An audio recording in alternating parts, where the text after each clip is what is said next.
নমস্কার বন্ধুরা, আপনাদের সঙ্গে আমি মিতা। মা আছি তো আমি উইথ ভিল ফুড চ্যানেলে আপনাদের স্বাগত। বন্ধুরা, আজ আমি বানাবো বাটার চিকেন। দেখো, আমি বাড়িতে কত সহজ পদ্ধতিতে বাটার চিকেন বানাচ্ছি, একদম রেস্টুরেন্ট স্টাইল। তোমরা যদি এভাবে বানাও, বাড়ির সকলেই খেয়ে খুব প্রশংসা করবে। আর অনেক সময় আমাদের তো রেস্টুরেন্টে যাওয়াও হয় না, বাড়িতেই তাই আমরা বানিয়ে নিয়ে অবশ্যই এভাবে খেতে পারি। যাই হোক, এখানে বেশ কিছু পেঁয়াজ কুচি করে নিয়েছি, টমেটো কুচি, রসুন, শুকনো লঙ্কা, এক মুঠো কাজু বাদাম, আর এখানে গরম মশলা নিয়েছি, একটা দারচিনি, দুটো বড় এলাচ, ছোট এলাচ আছে, লবঙ্গ, গোলমরিচ, আর আছে জয়িত্রী আর জায়ফলের অর্ধেকের চেয়েও ছোট একটু টুকরো। এবার দেখো, পুরো রান্নাটাই বাটারেই করতে হবে, কিন্তু আমি সাদা তেলে এখানে করব, পুরোটা বাটার দেব না।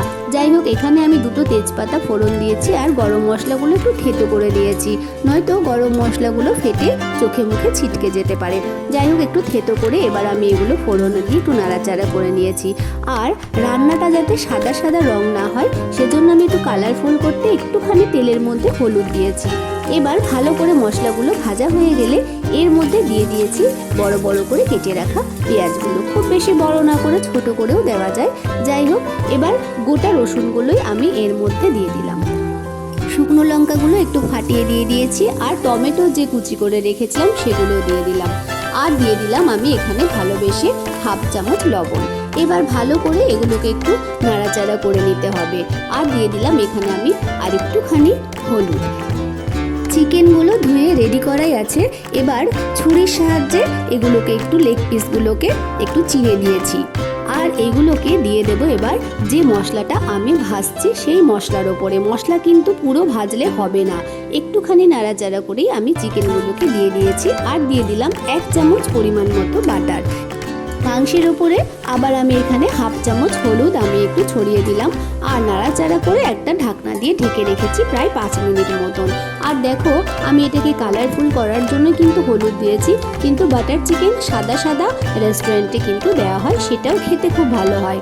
যাই হোক, এবার আমি এখানে হাফ চামচ আদা বাটা একটু জল দিয়ে আমি এর উপরে দিয়ে দিয়েছি, আর দিয়ে দিলাম কাজু বাদাম বাটাটা। এবার ভালো করে কিন্তু নাড়াচাড়া করে নিতে হবে। তোমরা যারা হলুদ কম খেতে চাও, একটু সাদা সাদা দেখতে তোমাদের মনে হয় ভালো লাগবে, তবে কিন্তু হলুদটাকে স্কিপ করে দেবে। এবার দিয়ে দেব পরিমাণ মতো গরম জল। গরম জল এখানে আমি 4 কাপ ব্যবহার করেছি, মানে 1 কেজি চিকেনের জন্য 4 কাপ বা তার বেশিও নেওয়া যায়।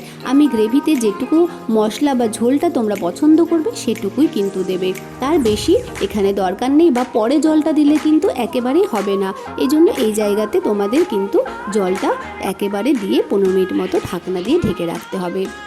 চিকেনগুলো দেখো পুরোই সেদ্ধ হয়ে গেছে, আমি মাংসগুলোকে এবার তুলে রাখবো, আর মশলার থেকে যে বড় এলাচটা আছে সেই বড় এলাচ দুটোকে আমি বাদ দিয়ে দেব।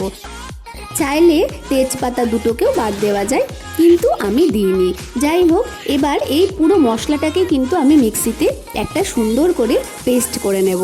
আর আমি কড়াই গরম করে দিয়ে দিয়েছি 1 চামচ পরিমাণ মতো রিফাইন্ড অয়েল, আর তার মধ্যে দিয়ে দিয়েছি আমি 2 চামচ পরিমাণ মতো বাটার, আর তার মধ্যে 1 চামচ আদা বাটা একটু দিয়ে ভালো করে নাড়াচাড়া করে দিয়ে দিয়েছি 1 চামচ শুকনো লঙ্কার গুঁড়ো। এবার আমি যে মশলাটা মিক্সিতে পেস্ট করে রেখেছি সেই মশলাটাকে ছাঁকনির সাহায্যে কড়াইয়ের মধ্যে দিয়ে দেব। মশলাটা ভালো করে ছেঁকে নিয়ে কড়াইয়ের মধ্যে দিয়ে ভালো করে কিন্তু নাড়াচাড়া করে নিতে হবে। মিডিয়াম ফ্লেমে রান্নাটা করছি, সেজন্য কিন্তু একটু নাড়াচাড়াটা করে নিতে হবে। আর যে চিকেনগুলো আমি উঠিয়ে রেখেছিলাম সেই চিকেনগুলো এবার এর মধ্যে দিয়ে দেব, আর একটু ভালো করে নাড়াচাড়া করে নিতে হবে। দিয়ে দেব ভালোবেসে হাফ চামচ পরিমাণ মতো লবণ। দেখো, লবণ কিন্তু তোমরা তোমাদের স্বাদ অনুযায়ী দিয়ে নেবে। আর দিয়ে দেব 1 চামচ গরম মশলা। এবার ভালো করে নাড়াচাড়া করে এর মধ্যে দিয়ে দেব কাসুরি মেথি। কাসুরি মেথিটাকে আমি তাওয়ায় একটু গরম করে হাতের সাহায্যে গুঁড়ো করে ছড়িয়ে দিয়েছি, আর দিয়ে দিয়েছি এর মধ্যে 1 চামচ বাটার। বাটারটা কিন্তু অবশ্যই অ্যাড করতে হবে, বাটার দিয়ে কিন্তু পুরো রান্নাটা করার কথা ছিল, কিন্তু আমি করিনি। যাই হোক, এখানে এলাচ দিয়ে দিয়েছি আমি 6-7টা, পুরো গুঁড়ো করে দিতেই হবে। বন্ধুরা, এই রান্নাটাতে কিন্তু লাস্ট লাস্টে এটাই একটা বিশেষ ট্রিক। যাই হোক, এর মধ্যে 1 চামচ দিয়ে দিলাম আমি হানি, মানে মধু। মধু না দিয়ে তোমরা যদি চাও এখানে চিনি অ্যাড করতে পারো, তোমরা টেস্ট বুঝে কিন্তু সেটা করবে। যাই হোক, আর আমি ওপরে একটু মালাই ছড়িয়ে দিয়ে আমার ready to serve butter chicken. বন্ধুরা, আজ আমাকেই ট্রাই করতে হলো, মানে ঋষভ তো বাড়িতে নেই আর আমার কর্তাও নেই, মা তো চিকেন খায় না। যাই হোক, আমি নিজের রান্না খেয়ে তোমাদেরকে যদি বলি খুব ভালো হয়েছে, তোমরা তো নাও বিশ্বাস করতে পারো। যাই হোক, তোমরা কিন্তু অবশ্যই বাড়িতে বানিয়ে ট্রাই করবে, আর ভালো লাগলে অবশ্যই লাইক করবে, আর যদি খুব খুব ভালো লাগে তাহলে কিন্তু সাবস্ক্রাইব করবে আর শেয়ার করবে। কেমন বন্ধুরা? আর সবাই খুব ভালো থাকবে। ভিডিওটা ভালো লাগলে লাইক, শেয়ার, কমেন্টস করো, সাবস্ক্রাইব করতে ভুলে যেও না। বন্ধুরা, পাশে থাকার জন্য ধন্যবাদ।